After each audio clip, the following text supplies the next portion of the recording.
Got a thought or an issue on anything? I got one question with 4 items.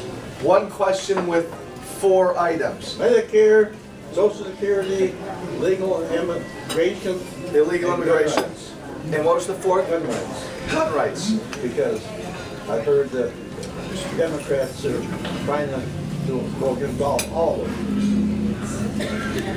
Let me answer that one easily. I'm a big proponent of the right to bear arms. I hope that Illinois someday very soon can become a concealed carry state.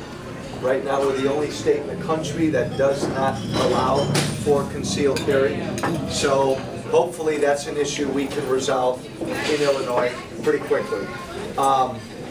Illegal immigration, big issue in every town in this district in which I campaign.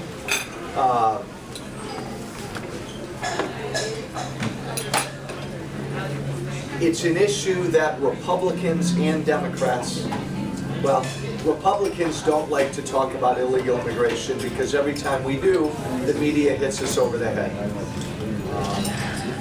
Democrats don't tend to talk about illegal immigration because they don't consider it to be a big issue. They just want everybody legalized. So because of that, as an issue, we haven't really resolved it. We still have a border that we need to secure, and I'm of the mind that that's a basic function of my government. I don't want to talk about immigration reform until we do the one thing our government should do, and that's secure the border. I'm extremely opposed to how and what the president did a month or two ago, when by the snap of his fingers he almost unilaterally enacted the DREAM Act, bypassing any sort of legislative process, and I would argue stepping all over separation of powers. And I would finally argue he did great damage to the cause of, to the issue of immigration, because he so poisoned the issue by the way he did it. Medicare and Social Security, what we call our entitlements. This is simple math. Simple math. Everybody in Washington, Dick Durbin, Senator Durbin, Joe Walsh, we all know publicly and privately that we've got 10,000 Americans retiring every day. We're living into our 90s. These things we call Medicare and Social Security, if we don't reform them, they will end of their own power. Medicare is due to expire. I want you to understand what that word means. Expire within about 8 to 12 years. So to not do anything to Medicare is to let it die, which is what Tammy Duckworth wants to let happen, and Barack Obama. Just don't touch it, let it die. We can't do that, or my kids, 25, 21, and 18 years old, will never see Medicare. Same thing with Social Security. It's about 10 to 12 years beyond Medicare. So this is a real issue where the country needs to grow up, all of us, and say, yep, life has changed. Americans are living longer. This is all good stuff. But if we want to preserve these programs, we better reform them. So Doug, could kill our future children too, to help pay for this. Well, you make a great point. Yeah.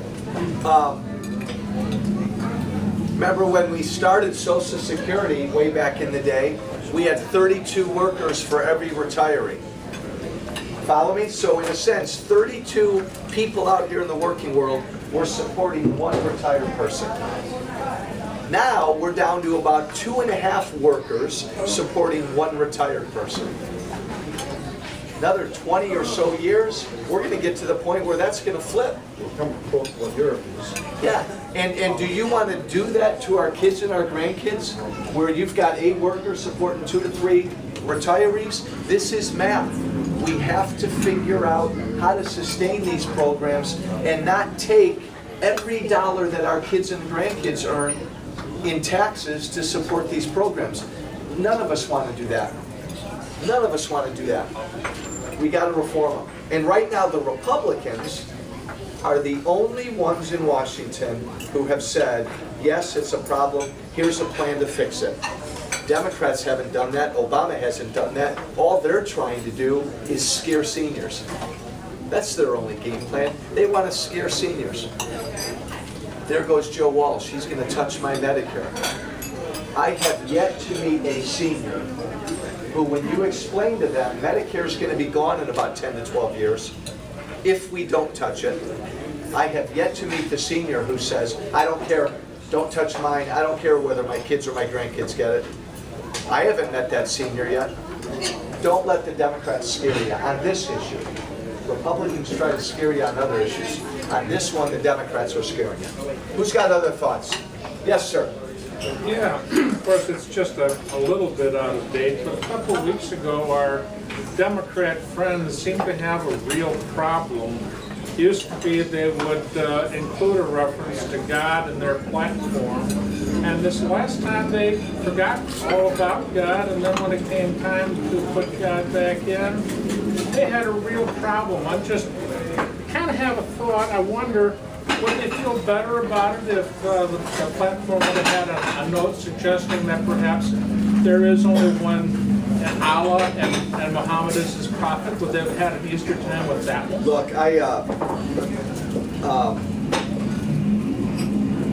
the only short answer I'll give you is it was an odd spectacle seeing over half the delegates stand up and boo when they decided to put God in Jerusalem in the platform. But regardless, I didn't watch much of either convention. You know I didn't go to my own convention. I stayed here and campaigned.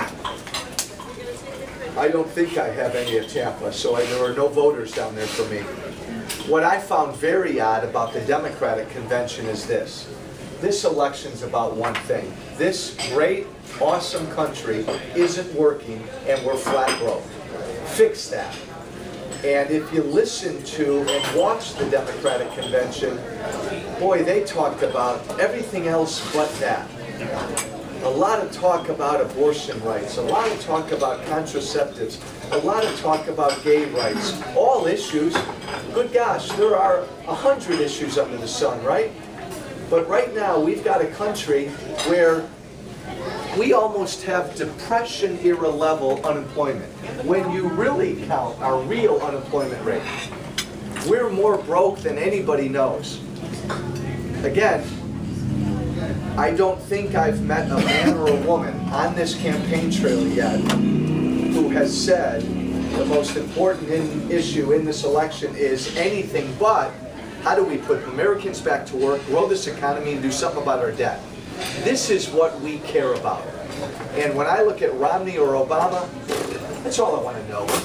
Hey, Romney, Obama, how are you going to put this country to work? What are you going to do about this debt? Same thing with Duckworth and Walsh. None of this other stuff matters, and yet that's all we heard down at the Democratic convention. Weird. Maybe to add to this point, going off of the Democratic convention and their decision to take God out and also negate Israel, that was a major blunder on their part. You notice how they sort of washed over that the next couple of days. They took $500 billion and said, hey, we're going to throw this money into the market to help the housing industry and also make more jobs. So I'm confused about throwing more money into this situation. It's probably rather motivating businesses and companies knowing that they're supported and they aren't going to be gouged every time they make a left-hand turn. Well, and that's why, again, this is the beauty of this election is, it's not only really important, it's really easy. It's really easy. If President Obama, Tammy Duckworth, and most people who think like that, they believe that government creates jobs. They believe that government can solve all of life's problems. If you believe that, that's who should have your vote. I believe the exact opposite. I believe that businesses out here in Dundee and Carpentersville and Elgin and Schaumburg and Palatine, they're the ones who create jobs. All they want their government to do is just tell me what the rules of the road are and then get out of my hair and let me do my thing. Now, the President Obama philosophy has had almost 4 years to try to work now. And I had a debate with Tammy Duckworth, a joint appearance with Tammy Duckworth on TV the other night, and I just asked her point blank, I'm stunned. Because she said 2 weeks ago that we're better off than we were 4 years ago. And I said, I'm stunned. Maybe I'm sitting on another planet. But we're paying twice what we pay for gas. The value of our homes are down. The value of our savings are down. There are more unemployed in this country. The value of our households is down. Our income is down. By every indicator, we're hurting, we're dying, we're struggling out here. And yet you tell me we're better off. It shows how out of touch she is, but it also shows if you're Obama and Duckworth. Remember when Obama said a couple months ago that you didn't build this restaurant? You didn't build this restaurant.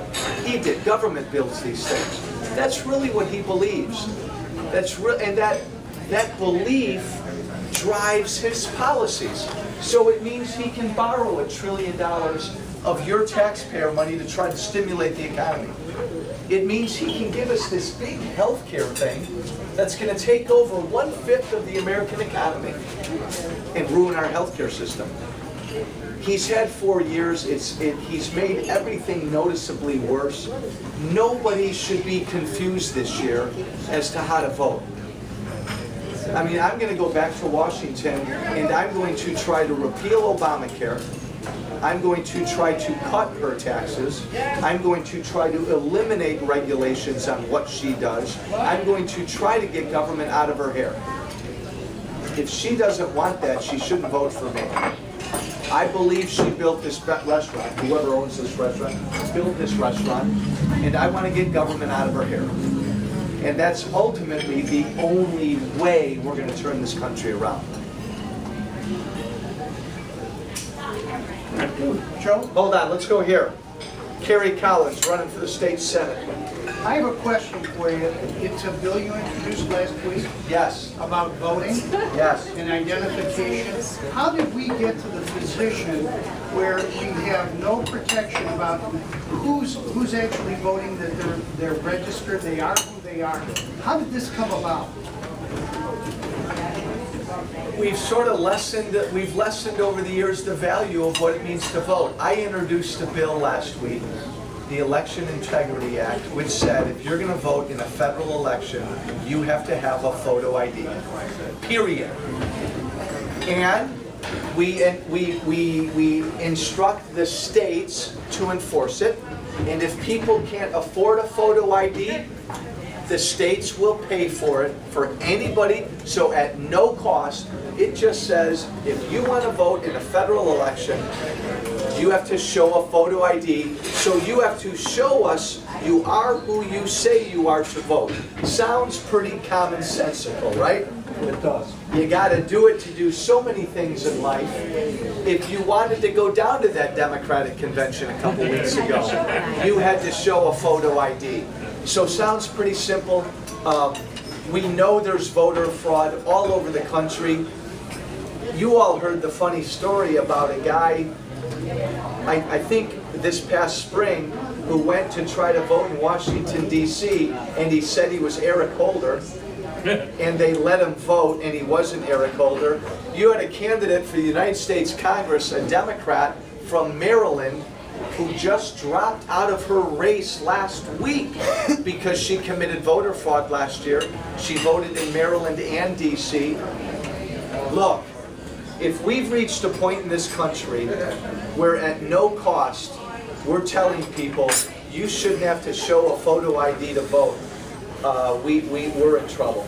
Joe, actually my opponent in this election, when he ran against Steve Rauschenberger, went into a polling place and said he was the candidate. They asked him to produce a photo ID. He produced a ticket that he had received from the police department for no insurance. And maybe that's the excuse. Maybe they don't have driver's licenses because they're bad drivers. There are about 30 states that have an ID requirement to vote. I think about half of those are a photo ID, the half are non-photo. Illinois doesn't